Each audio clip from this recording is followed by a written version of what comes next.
everyone, welcome back to Museology Insights, the place where we dive deep into the fascinating world of museums. I am so excited to have you here today because we are talking about something I'm truly passionate about: the history of museums. From their humble beginnings to the modern institutions we know today, museums have come a long way. So, grab a cup of coffee, sit back, and let's take a journey through time together. Okay, let's start at the very beginning. Did you know the concept of museums dates back thousands of years? Yeah, it's not a modern thing at all. The word museum actually comes from the Greek word museum, which means a place for muses.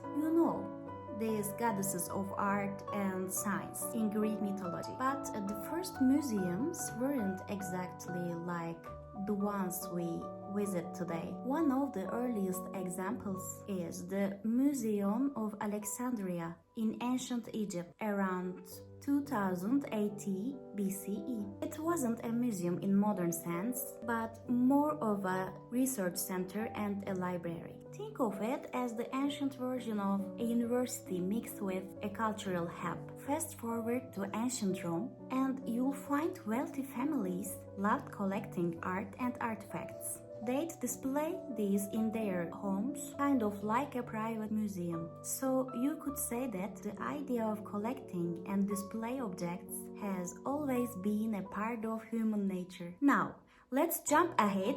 Renaissance, a time when art, science, and curiosity were booming. This period really laid the groundwork for modern museums. Wealthy patrons and scholars started collecting rare objects, artworks, and even natural specimens. These collections were called cabinets of curiosities or Wunderkammern. But here's the thing: these cabinets weren't open to the public. They were more like personal treasure troves for the elite. It wasn't until the 18th century that museums as we know them began to take shape. One of the first public museums was Ashmolean Museum in Oxford, England, founded in 1683. It was a game changer because it was designed to educate the public. And then, of course, there is the Louvre in Paris, which opened to the public in 1793. During the French Revolution, the Louvre set the standard for what a museum could be, a place where art and culture are accessible to everyone. The 19th century was the turning point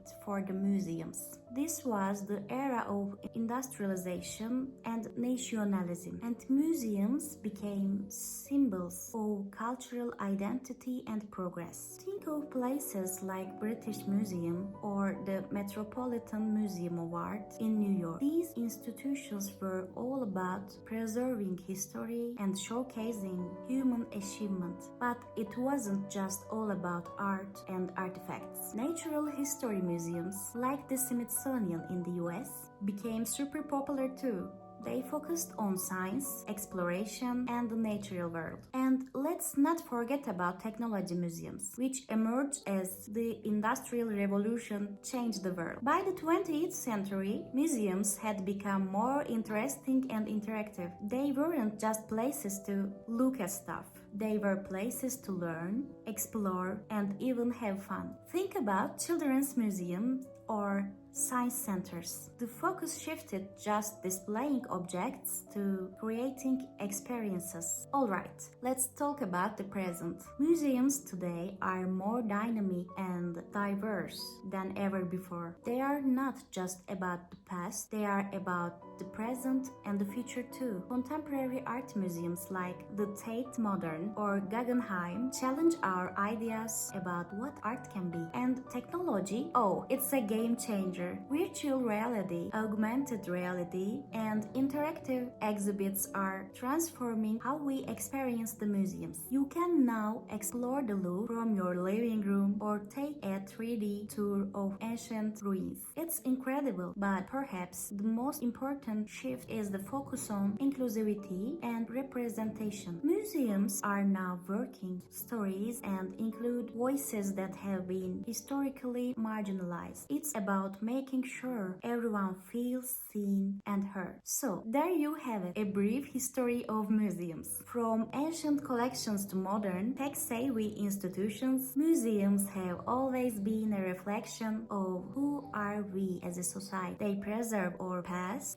inspire our present, and shape our future. If you are as passionate about museums as I am, don't forget to like this video, subscribe to Museology Insights, and hit that notification bell so you don't miss any of our upcoming videos. And let me know in the comments what's your favorite contemporary art museums. I'd love to hear your thoughts. Thanks for watching, and I'll see you in the next video. Until then, keep exploring.